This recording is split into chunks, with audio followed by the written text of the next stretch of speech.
everyone, on today's video we are going to be sharing with you guys the top 10 mistakes we made as Airbnb hosts in our first year so that you don't make them too. Let's start right in. Yeah, let's go.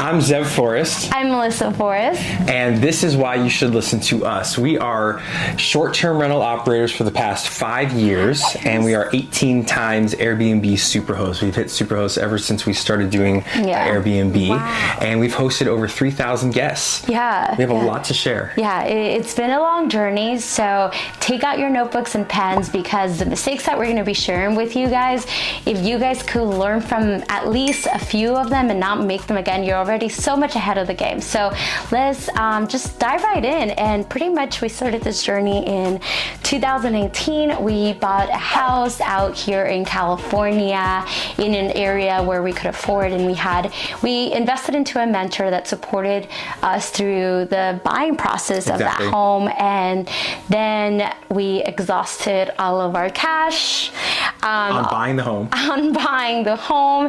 We exhausted our credit cards to buy furniture, and that pretty much made us do a lot of DIY projects. But again, we were babies and we made a lot of mistakes, and we grew so much from them. So we, again, just hope you get to learn from these mistakes. Let's just dive right in. Sure. All right. Mistake number one. Mistake number one is we did not care about the design. Yes. It wasn't one of the top priorities for us. Yeah. What did we do wrong? Everything. Everything. We didn't have any care for the couches being comfortable, the bed being comfortable. We're just looking at what was the cheapest couch, what was the cheapest bed. We had metal bunk beds in each bedroom, as many as we could fit in each bedroom. No rugs, nothing cozy about it, nothing welcoming about it.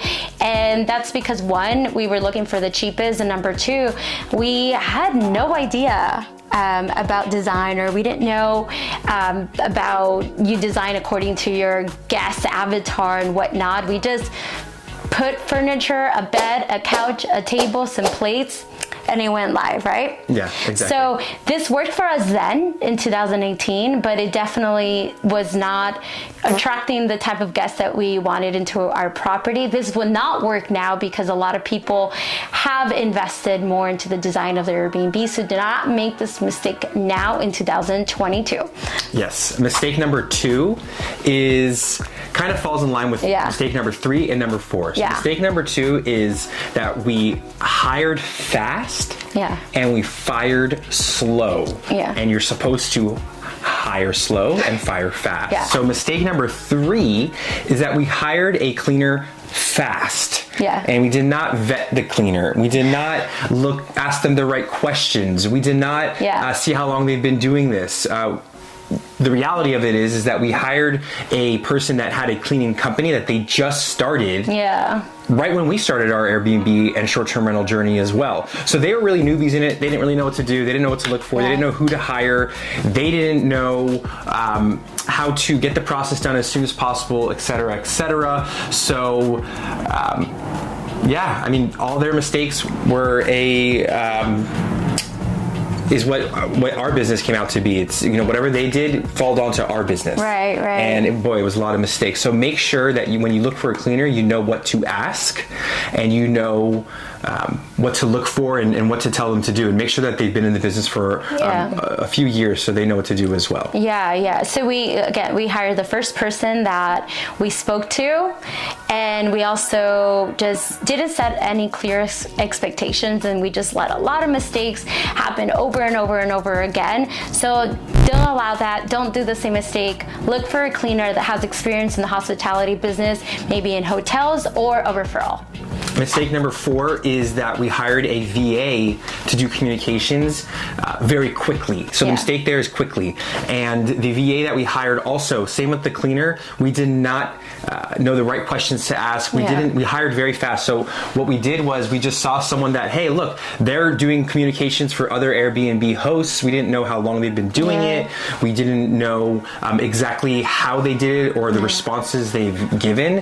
And that resulted in us getting a VA to do communications that was very robotic. And there was no hospitality involved. So what you should do is make sure that you look at a ton of options for your communications when you're ready for someone to take over the communications, and make sure you really vet them properly and ask them the correct questions and interview them well, and kind of give them some examples of, hey, how would you respond to this? How would you respond to this? And see if you like them. See if it's someone that represents your brand. This is so important because this is the hospitality business, and they are the people that make your guests feel certain ways. So just don't make the same mistake. Don't just hire someone to just do your communication. Hire someone that's really good. So that takes us to mistake number 5. We did not set up our pricing on a dynamic pricing tool. What did we do?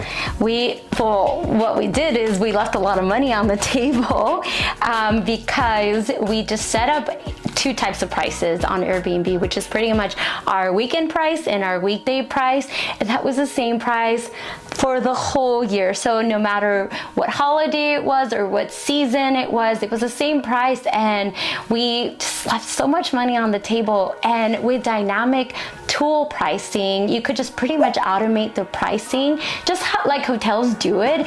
They have the same type of tools where they look at the demand of the areas, if there's something going on in the area, if it's a holiday, and they pretty much change their price every day. You don't see a hotel that has the same price even 2 days in a row. They always have this different prices every day. So you are in the hospitality business and you get to do the same. So use a dynamic pricing tool because the price is not the same every day throughout the year.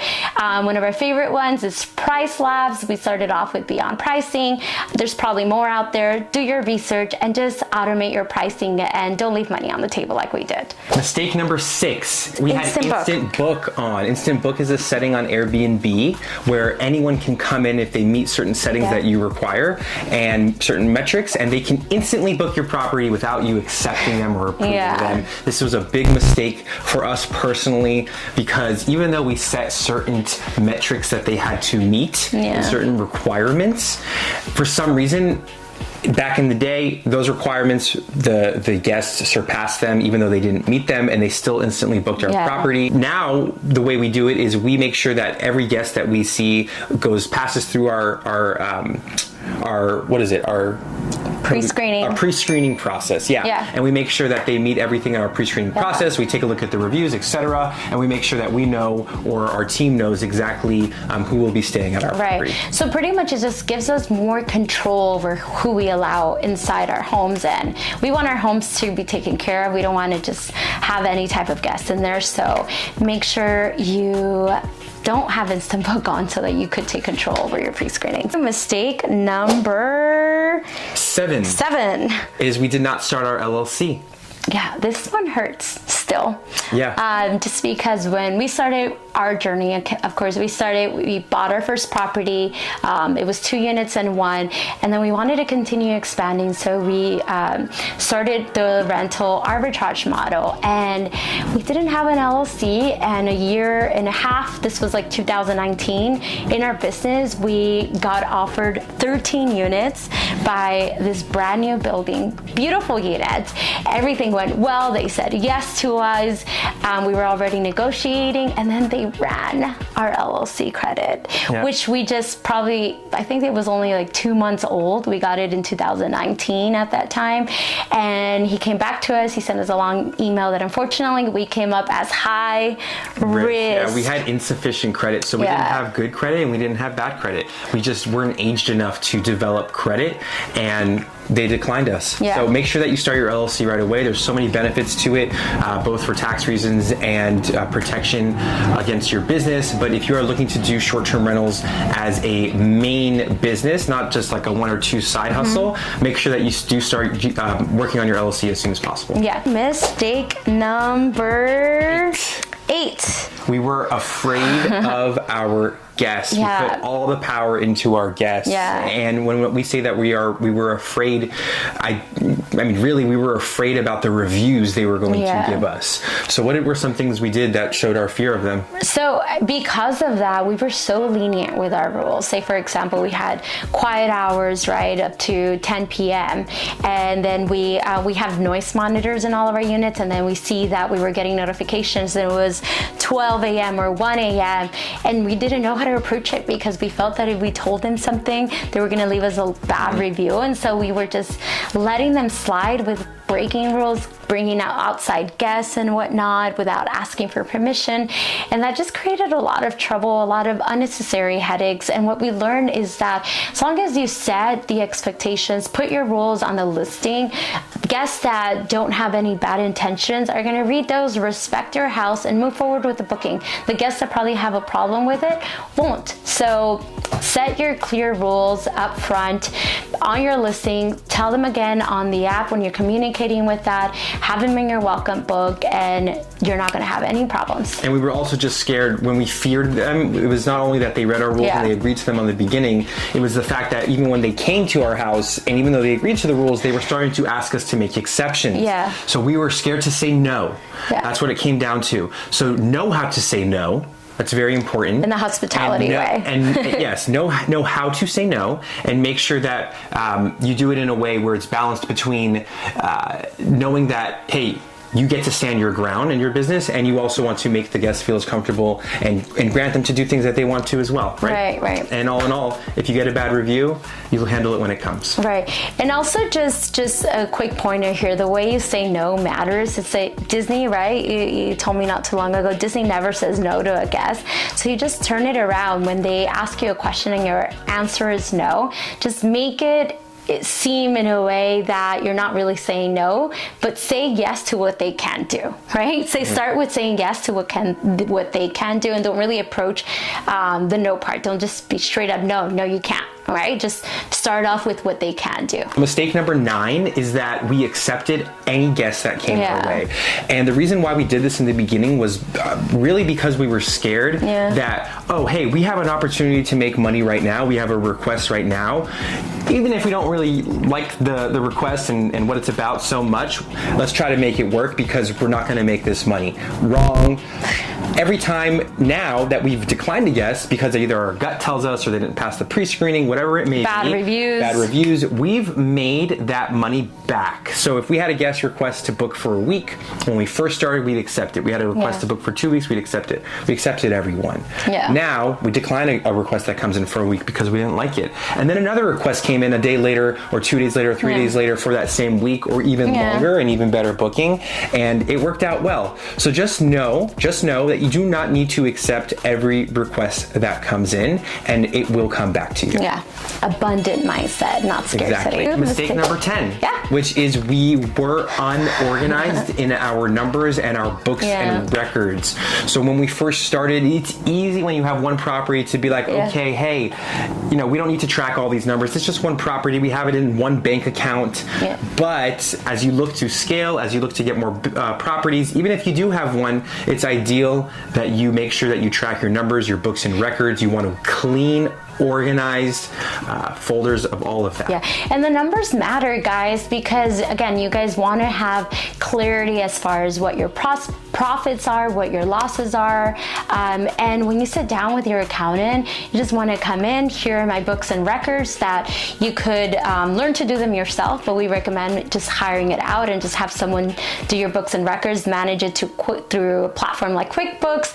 Then you just give that to the accountant, and you guys now could strategically plan for your business for tax season, right? That gets to be done ahead of the time so that you don't get stuck with paying a really high tax bill, and you could really take advantage of all the tax benefits that there are in this business and not have to overpay and have clarity over your profits. So hopefully our mistakes are your wins. Drop us any mistakes that you have. We'll try to answer them as much as we can, provide any tips, and we'll see you in our next video. And make sure to subscribe to our channel, share it with your family, share it with your friends, anyone interested in this business, and also follow my Instagram, Melissa, B as in boy, Forrest, for just following us along the journey and for more